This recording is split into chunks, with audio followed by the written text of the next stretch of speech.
Ayan. Bilang balik lang tayo sa SOTF saglit. Like, syempre, yung permanent kaduo mo si Faith. Oo. Tapos, alam ko nga na buong life mo sumasayaw ka na, pero syempre, iba din yung ito hindi lang ikaw yung nasa stage. Oo. Tapos hindi rin sobrang professional dancer yung kasama mo. So, ano yung mga na-discover mo about yung collaboration?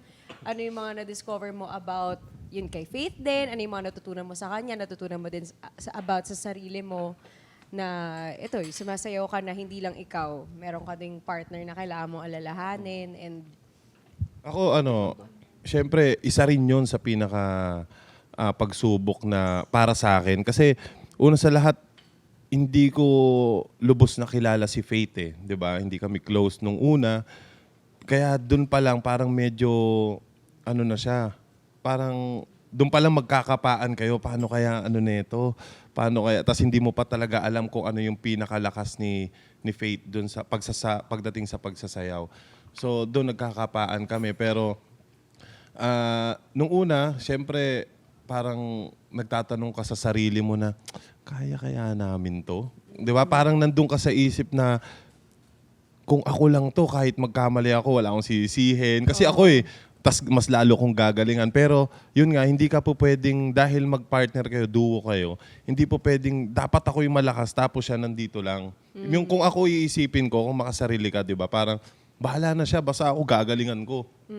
Diyan ka lang, di ba, ganon? Kumbaga, hindi naman talaga tayo tandem talaga sa Pero dahil competition nga to, at isa rin yon sa pagsubok na pagdadaanan namin, talagang, kumbaga, nag-usap kami ni Faith, nag-practice kami, at ayun yung nagustuhan ko kay Faith na kahit anong sabihin mo sa kanyang stance ba yan or lifting, talagang game ka agad siya. go talaga si As ate mo. in, ako na yung natatakot sa kanya. Oo, kasi Talon siya, ganun talaga siya yung parang talong ka dito, bubuhatin kita. Gagawin niya na kaagad. Wala siyang, paano yun? Bilang ganito, 1, 2, 3, 4. Talagang, sige, talon ako. Walang bilang-bilang. Ako yung hindi pa ako naka-ready.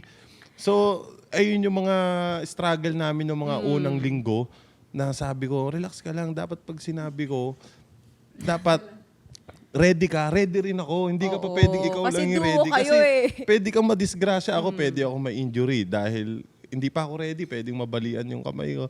Yung ganon. So, ayun yung mga inaral namin at doon ako nabilib kay Faith na kahit anong challenge at pagsubok na ibigay sa kanya, talagang wala siyang pakialam. Sige, gagawin natin to ng mabilis, ng maganda. Ayun naman yung nagustuhan ko sa kanya. Siyempre, yung mga unang linggo, medyo hindi kami naging okay ni Faith eh. Talagang medyo may nagka-problema kami. Hindi lang sa dance, talagang sa personal naming, Yes. yun, parang hindi kami naging okay. Siguro, dahil nagkakapaan nga kami kung ano yung ugali namin. Pero, yun nga, sa tulong na rin nung, anong tawag doon? Yung ginawa Yung natin. life coach? Oo, yung life coach natin.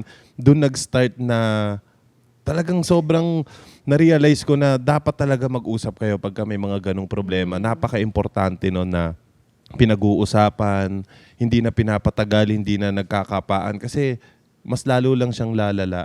So ayun, nakatulong talaga sa amin yun, yung life coach nga. Nung nag-usap kami, naglabas kami ng kung ano yung saloobin namin.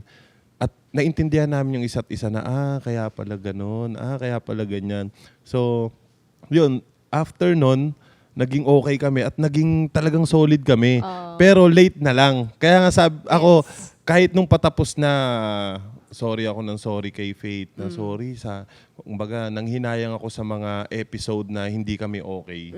Na dapat ginalingan namin doon, na dapat hindi man manalo or pero alam namin na binibigay namin yung best namin. Kasi sa dance talaga, kahit anong porsigido mo na practice or seryoso mo, kung hindi kayo okay, lalabas yun eh. Lalabas siya at mararamdaman ng audience yun na, okay, ang galing nila. Pero hindi nila ma-feel yung parang, grabe yung pagkakasayaw nila, yung puso nila. Yung alam kasi nila na ginagawa lang namin yon para matapos na.